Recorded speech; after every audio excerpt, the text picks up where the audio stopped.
বাংলাদেশের সরকারকে বাংলাদেশের যে ইন্টারিম গভর্নমেন্ট নামে যেটা চলছে এটার আসলে বৈধতা কি? বাংলাদেশের যেই কোনো আইনের ভিত্তি, যেই কোনো আইনের বৈধতা, যেই কোনো আইন এটা কার্যকর হবে কিনা সেটা ডিপেন্ড করে আমাদের কনস্টিটিউশনের উপরে। আমাদের বাংলাদেশের একটা স্বাধীন দেশের একটা কনস্টিটিউশন আছে, পিপল রিপাবলিকস অফ বাংলাদেশের। এই সংবিধানটি 1972 সালে প্রণীত হয়েছে। বিভিন্ন সময়ে সময়ের প্রয়োজনে এটা অ্যামেন্ডেড হয়েছে। এখন পর্যন্ত এটাই হচ্ছে বাংলাদেশের প্রজাতন্ত্রের বৈধ আইনের ভিত্তি। সুতরাং এই আইনে যা বলা আছে তার বাইরে গিয়ে যদি কেউ নিজেকে সরকার দাবি করে, সরকার প্রধান দাবি করে, উপদেষ্টা দাবি করে, এটার কোনো আইনি ভিত্তি নেই। যদি কোনো বৈধ গভর্নমেন্ট থাকে, অর্থাৎ বাংলাদেশে কনস্টিটিউশনের ভিত্তিতে কোনো সরকার হয়, সেই সরকার চাইলে তাদেরকে বিচারের আওতায় নিয়ে আসতে পারবে। সুতরাং ডক্টর ইউনূসের যে সরকার, ডক্টর ইউনূসকে কেন্দ্র করে যে সরকার গঠিত হয়েছে, এটি বাংলাদেশের আইন অনুসারে, অর্থাৎ সংবিধান অনুসারে, প্রচলিত সংবিধান অনুসারে সম্পূর্ণ বেআইনি এবং অবৈধ সরকার। কেন বলছি আপনাকে বলি, আপনি যদি বাংলাদেশ কনস্টিটিউশনের 57 অনুচ্ছেদে যান, সেখানে কি বলা আছে যে বাংলাদেশের কোনো প্রধানমন্ত্রী যদি, নির্বাচিত প্রধানমন্ত্রী যদি সরকারের পদ থেকে, অর্থাৎ তার পদ থেকে পদত্যাগ করেন, অথবা উনি যদি সংসদে আস্থা হারান, অথবা একজন মানুষ তো মারাও যেতে পারেন, কোনোভাবে যদি উনার পদ শূন্য হয়, তাহলে দুইটা ইস্যু। একটা হলো উনি বেঁচে থেকে যদি পদ শূন্য হয়, আরেকটা হলো উনি মারা যাওয়ার পর যদি পদ শূন্য হয়। বেঁচে থাকার পর যদি পদ শূন্য হয়, উনি যদি পদত্যাগ করেন, অথবা ওনাকে যদি বাধ্য করে পদত্যাগ করানো হয়, অথবা সংসদ কর্তৃক যদি তিনি অপসারিত হন, তাহলে পরবর্তীতে একজন প্রধানমন্ত্রী নিয়োগ হওয়ার আগ পর্যন্ত উনি ওই পদে বাংলাদেশের বৈধ প্রধানমন্ত্রী হিসেবে বিবেচিত হবেন। যেহেতু প্রধানমন্ত্রী শেখ হাসিনা বেঁচে আছেন, তাকে দেশ ত্যাগ করতে বাধ্য করা হয়েছে, এবং ধরলাম আমরা জানি না যে উনি নিজে পদত্যাগ করেছেন নাকি তাকে বল প্রয়োগ করে পদত্যাগ করানো হয়েছে। উনি স্বেচ্ছায় পদত্যাগ করুন অথবা বল প্রয়োগ করে পদত্যাগ করানো হোক, উনি কিন্তু পরবর্তী প্রধানমন্ত্রী নির্বাচিত হওয়ার আগ পর্যন্ত বাংলাদেশের বৈধ প্রধানমন্ত্রী। এবং আজকেও তিনি, এই আজকে 2024 সালের 30শে অগস্ট উনি কিন্তু এখনো প্রধানমন্ত্রী। দ্বিতীয়ত, একটা সময়ে বাংলাদেশের কনস্টিটিউশনে তত্ত্বাবধায়ক সরকার ব্যবস্থার একটা বিধান ছিল। সেই বিধানটি সংসদে, বাংলাদেশের নির্বাচিত সংসদ সদস্যদের মাধ্যমে সংসদে সেটি গৃহীত করা হয়েছে। কিসের আলোকে? বাংলাদেশ সুপ্রিম কোর্টের একটি মামলার আলোকে। সুতরাং সেই বিধানটি আর বাংলাদেশে এখন নেই। যেহেতু সেই বিধানটি বাংলাদেশে নেই, সেহেতু কোনোভাবেই বর্তমানে এই সরকার বৈধ সরকার নয়। দ্বিতীয় আরেকটি বিষয় আছে যে এই অবৈধভাবে যারা ক্ষমতা দখল করেছে বা যাদেরকে ক্ষমতা দেওয়া হয়েছে, তাদের কি হবে? সংবিধানের 142 অনুচ্ছেদে কিভাবে কোনো কিছু সংযোজন বিযোজন করতে গেলে, অর্থাৎ আমাদের আইন যেটা আছে, কনস্টিটিউশনকে যদি বদলাতে হয়, কারা বদলাতে পারে? তত্ত্বাবধায়ক সরকার, ইন্টারিম গভর্নমেন্ট। তারা কি আমাদের বাংলাদেশের আইনের ভিত্তিকে কি তিনি বদলাতে পারেন?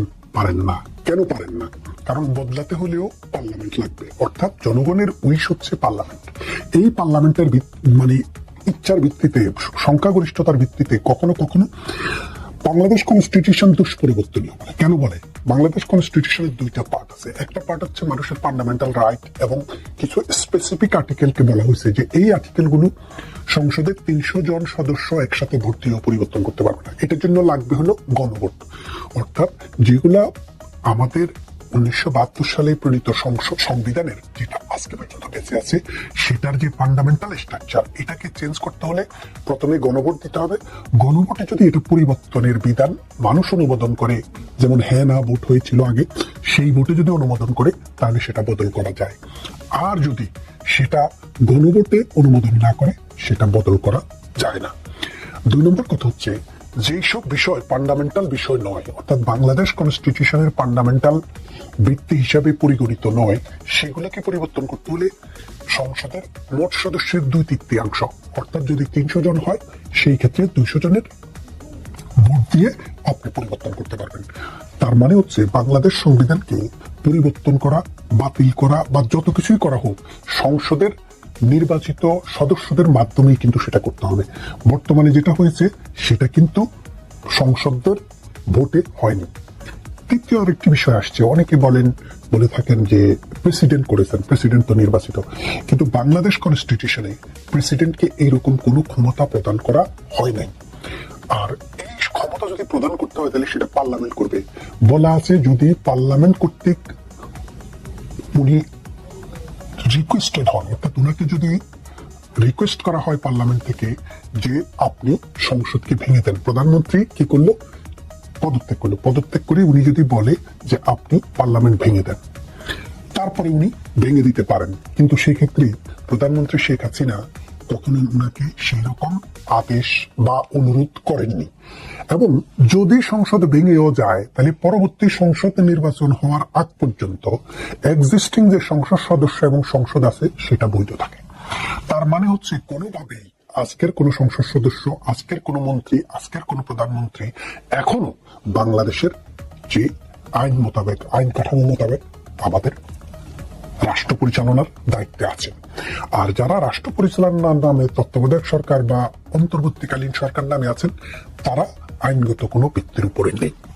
সংবিধানে একটি কথা সুস্পষ্টভাবে বলা আছে, যদি কোনো ব্যক্তি, কোনো গোষ্ঠী জোর করে এইভাবে ক্ষমতা দখল করে, ক্ষমতা দখলে সহযোগিতা করে, অথবা তারা এই ক্ষমতা দখল প্রক্রিয়ায় অংশগ্রহণ করে, তাহলে বাংলাদেশের আইনে তাদেরকে যে সর্বোচ্চ শাস্তি আছে সেই শাস্তিতে তাদেরকে দণ্ডিত করা হবে। বাংলাদেশের আইনে সর্বোচ্চ শাস্তি হচ্ছে মৃত্যুদণ্ড। অর্থাৎ ডক্টর ইউনূস সহ যারা সরকারে আছেন তারা এই কনস্টিটিউশন অনুসারে বাংলাদেশের এখন কিন্তু মৃত্যু পরোয়ানা মাথায় নিয়ে আছে। বাংলাদেশের কনস্টিটিউশনে একটি ধারায় বলা আছে যে বাংলাদেশের এমন কোনো আইন হতে পারবে না যেটা মানুষের মৌলিক মানবাধিকারের টোটাল পরিপন্থী, অর্থাৎ স্পিরিট অফ কনস্টিটিউশন। এই যে এই কনস্টিটিউশন যে স্পিরিট, এটা যা রক্ষা করার জন্য বলা হয়েছে, সেরকম বিরোধী কোনো আইন যদি সংবিধানে প্রণীত হয় তাহলে যেই অংশটুক সংবিধানের ফান্ডামেন্টাল স্পিরিটের সাথে যায় না সেটুক অটোমেটিক্যালি নাল এন্ড ভয়েড, অর্থাৎ এটি কোনো আইন নয়। অর্থাৎ সুপ্রিম কোর্ট বলেছে যে পঞ্চম সংশোধনী বা ওই যে ইন্ডেমনিটি অধ্যাদেশ এটি বাংলাদেশের সংবিধানের অংশ নয় এবং এটিকে পাশ করাও যাবে না। সুতরাং এটি আইনই ছিল না। তো সেই জন্য বলছি এই সংবিধানটিকে কোনোভাবে অ্যাব্রোগেশন করার, সাসপেন্ড করার কোনো ক্ষমতা বর্তমান সরকারের নেই। মজার ব্যাপার হচ্ছে দেখেন, এই সরকার যখন ক্ষমতা গ্রহণ করে তারা কিন্তু এই সংবিধানটিকে সাসপেন্ডেড করেনি অথবা এটাকে অ্যাব্রোগেট অর্থাৎ এটাকে বাতিল ঘোষণা করেনি। উনি কিন্তু শপথ দিয়েছেন বাংলাদেশের প্রেসিডেন্টের কাছে।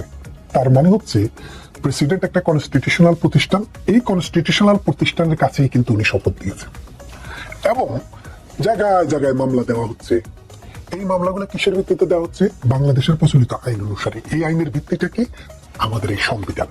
এই সংবিধানটা যে বেঁচে আছে উনারাও কিন্তু স্বীকার করছে। এই সংবিধান যদি বেঁচে থাকে তাহলে উনাদের ক্ষমতা চালানো, ক্ষমতা দখল করা কোনোভাবেই বৈধ নয়।